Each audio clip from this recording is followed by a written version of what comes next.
Gukunda bafiteka njeli bibondo tuzobandanya. Umeondoka kimya kimya, lakini moyoni mwa wengi uko hai. Machozini mwetu kuna shukrani kwa yote ulioishi kutufundisha. Sauti yako bado inaimba mioyoni mwetu, tulikutegemea na sasa tunakuombea kwa moyo safi. Turaguherekeje mu masengesho no mu rukundo, wadusigiye amateka atazibagira.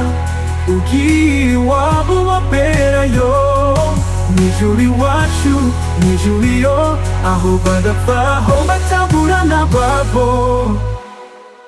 Narusewe sinzibagira ijwi ryawe, ikiganza cawe, inama n'urukundo.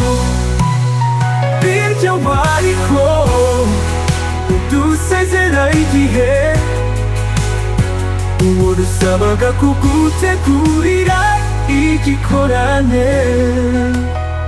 Beno on the mix. Oh, rest in paradise, our hero in heaven. Yo yo yo, ruhukira mu mahoro na los. Sinzi ko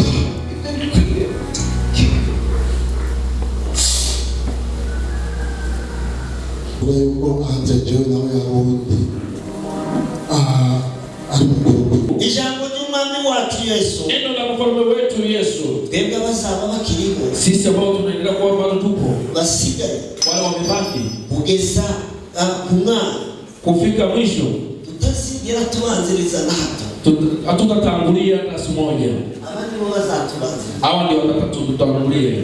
Bituma nongera gusobanukirwa yuko tuvuga Imana rimwe na rimwe yo muri Bibiliya, ariko ntituragendana nayo ngo tuyimenye neza.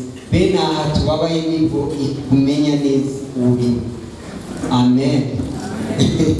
Biraryoshe kugendana n'Imana wakoze mariage, ni haleluya nyinshi.